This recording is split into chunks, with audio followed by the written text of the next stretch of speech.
Right, I love cycling tech and I love a good bottom bracket. Anyone that's watched this channel for a while will know that about me. And when this thing came across my desk, I was really reluctant to review it. In fact, this isn't a review. This is more like an open letter to Bikone, who make it, I guess. Now, when this first got released, they emailed me and said, hey, Paul, do you want to take a look at one, look at it on the channel? I was like, no, I'm not interested. An aero bottom bracket, don't be daft, that's ridiculous. Like, there's no way in the world that you can legitimately stand up in front of me and tell me that that gives you any sort of aero advantage. Fair play to the guys at Bikone. They were like, no, Paul, we want to send you one. We would like to get your feedback. Very flattered, thank you. And I was like, okay, so I got it. And I think they've completely missed the point with their marketing. And it's a real shame, because now it's out there as an aero bottom bracket, it's kind of a little bit of a joke, where I think if they had rethought their marketing to what it actually is, it's actually quite an interesting little product. Let me explain. Now, this is for a BSA bottom bracket because Team UAE, who Bikone sponsor, and I have to admit, little sidebar here, that when I first saw this, I thought, do you know what? This is Bikone, sponsor of the most winningest team in the pro peloton at the moment. They do want to make sure that their bottom bracket gets noticed in all those press pictures. Make something completely bonkers, bright blue, get yourself noticed. Anyway, back to the point is, if you remember when we reviewed the Colnago V5 RS, we had this little problem where the faced surface of the bottom bracket, so imagine this is your bottom bracket and you've got a whole frame coming out of this. This is the bit that you can see. Now, they don't have this center section here. So they're just going to have a thread and a thread glued into your carbon frame, left and right. And then this silver face you can see here is mostly covered with paint. Sometimes it's completely covered in paint.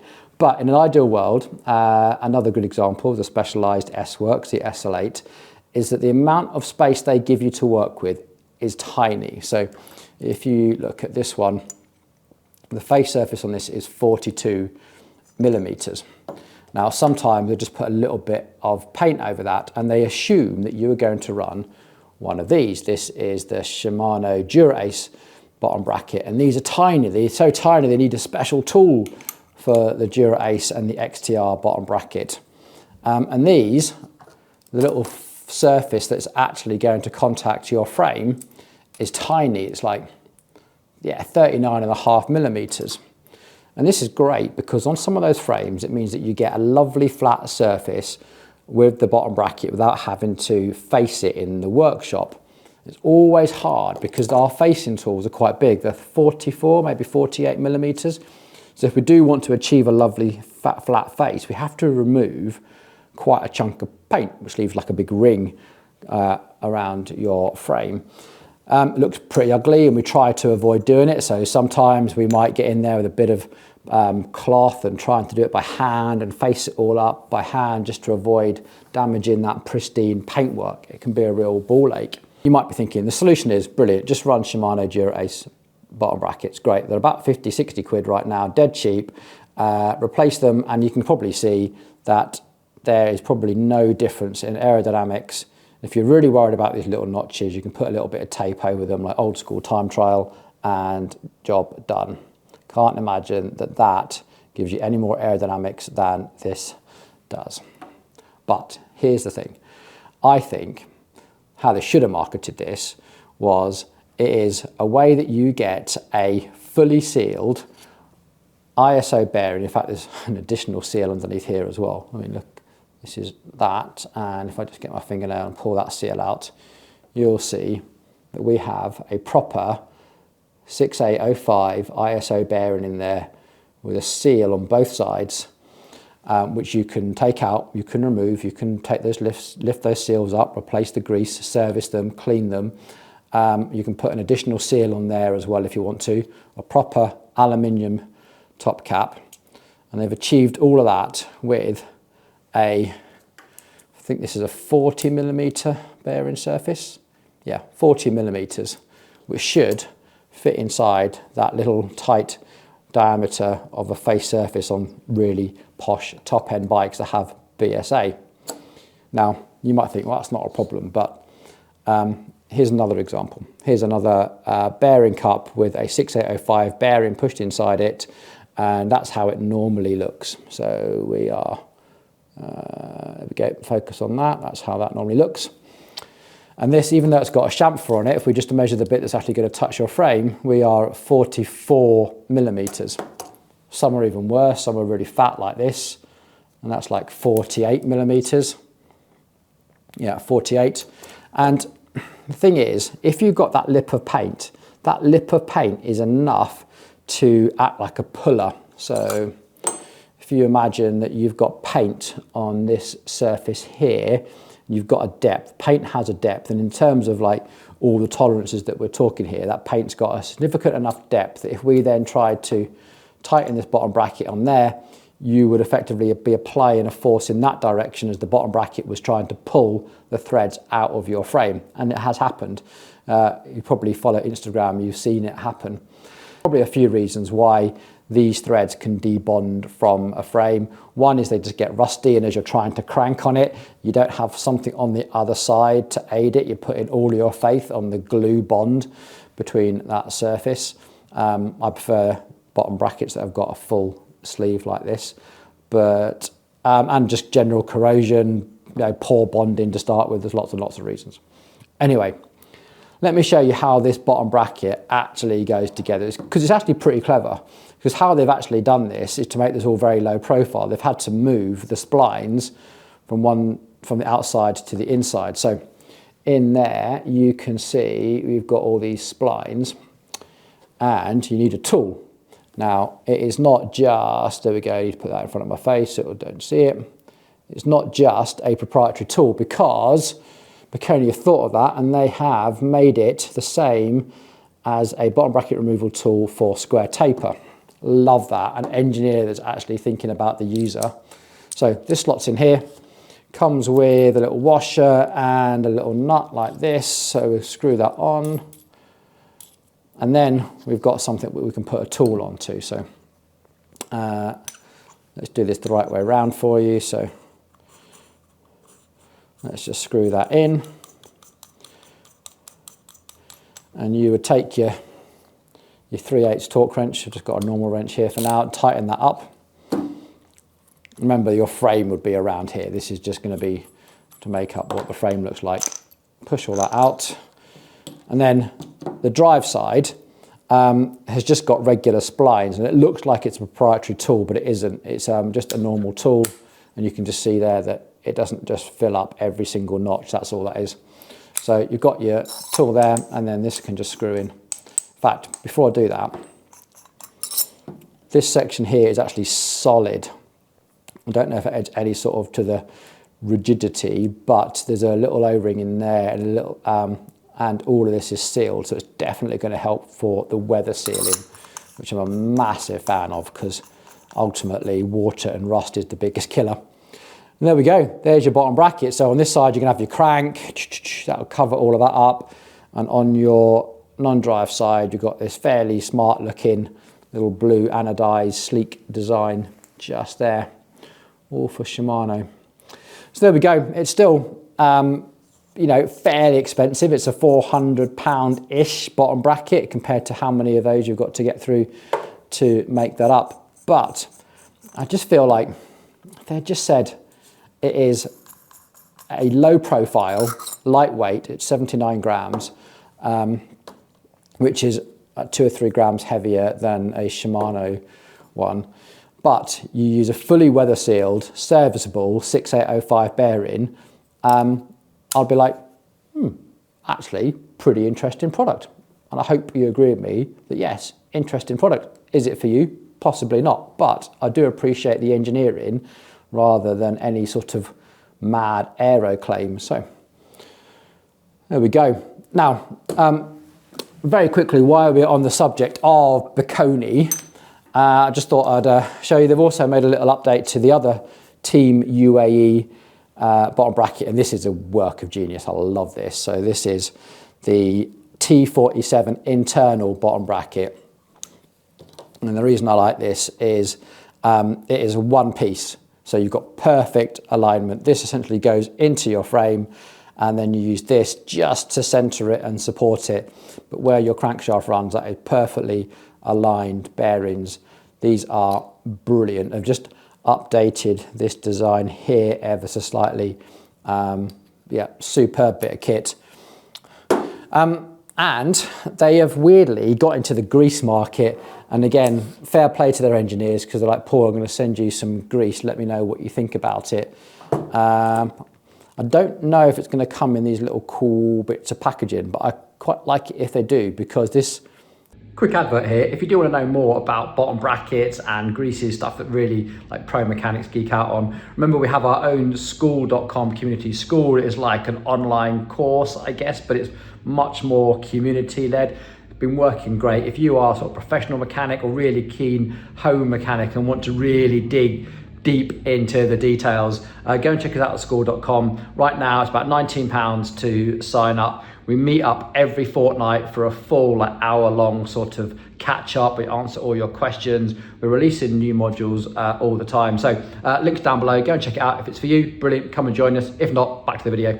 For your home mechanic is way more useful. For shop mechanics, not so much, because it's 40 millimeters, which isn't going to last us very long. But for a home mechanic, it's going to last you years and years. But let me show you what they've done. So this is their long-lasting grease for bottom bracket maintenance, a high-performance Polyurea grease. Now, I am not a fan of this, so this is what that looks like. It's like a blue grease, fairly similar to the Park high-performance grease, Polyurea grease. The problem with Polyurea grease is that it doesn't mix very well with lithium and calcium greases. It can cause the oils to separate and run out. Now, you've got to be leaving your bike for a sort of fairly long time, but in all seriousness, if you've serviced your bike, in September, left it, until the following season, you'll probably find that the oils would separate, that the oil would run down and just be left with like a really sticky mess inside your bearing. So, there's nothing wrong with either one grease. The problem is when you mix the two together into some sort of cocktail. So my feeling with this is great, fine, but I don't think this is the grease that they actually use inside their bearings. I could be wrong. Again, open letter to Bikone is, if this is what you're using inside your grease and this is what you recommend to redo it, then let us know, but I don't think it is. So hopefully they will give us a bit more clarification on that. Until then, we're going to use a different grease. And then we have this is assembly placed for pressed fit parts, high performance anti-seize paste with PTFE solid lubricants for press fits. This is for your press fit bottom brackets. Now, interestingly, Bikone bottom brackets have another O-ring as part of their press fit interface. Again, just to stop water ingress there. It's not for any sort of tolerance thing. It's just there to stop water. Water is the biggest cause of corrosion, and it's going to come into your bottom bracket through that gap. So that O-ring just helps it, stops it getting inside your frame. And this is weird. This is like some weird green snot. Looks like that. I'm kind of up for this. If this is kind to things like O-ring seals and also does some good levels of anti-corrosion. Remember, when we talk about anti-seize in cycling, the only real thing that we are worried about is how sticky it is, because all grease is going to provide some sort of anti-corrosion. We don't need it to be high temperature. We're not building jet engines or blast furnaces. We do not need anti-seizes that take us up to thousands of degrees centigrade, so we don't need metallic ones. We also don't need massive amounts of high pressure. You'll often see them advertised as high pressure because when you've got a thread, you imagine those threads are gripping. As you apply loads of torque, those threads are going to bind and it's going to squish all the grease out of the way. So you want a grease that's going to stay put as you apply torque to the threads and not just squeeze it out and then leave two exposed metal on metal surfaces. So nothing in cycling actually goes that high torque. SRAM crank bolt maybe. Even then, that's nothing compared to what some of these things are. Think about the bolts that hold the jet engines onto the wing of your aircraft, or the bolts that crank and a massive bolts that hold up those big mobile phone masts or ships and stuff. Like, we're not doing anything like that on a bicycle. But what we do get is a use case where we will go out, ride in all sorts of conditions with salt on the roads and wet, and then we'll put our bicycle away for several days in a fairly cold, damp environment, and things will get rusty, which is normally the biggest killer for bicycle stuff. So what we want is a grease that just stays put in water spray. And remember, it might not be like your pressure washing. It could be you've got it on the roof of your car, driving down the motorway, all sorts. So don't know how this will work, but that's main properties seem to be solved. And then they do an assembly paste for threads, and this actually looks like an aluminium compound. So this is for threaded parts. Again, I don't think we need aluminium in these anti-seizes at all. If we're using anti-seize like this on threads, we're normally using like the Bikone ceramic anti-seize. It's got great sticking power, it's really, really waterproof, and it doesn't really have any metallic things that's going to cause any sort of issue. So interesting. I mean, I'll let you know how we go, but yeah. Right, I hope that was a good little geek out session for you. Now, we've got some exciting news for you. Because we don't really sell any bikes in our range with a BSA bottom bracket, everything that we sell is either BB386 Evo or T47.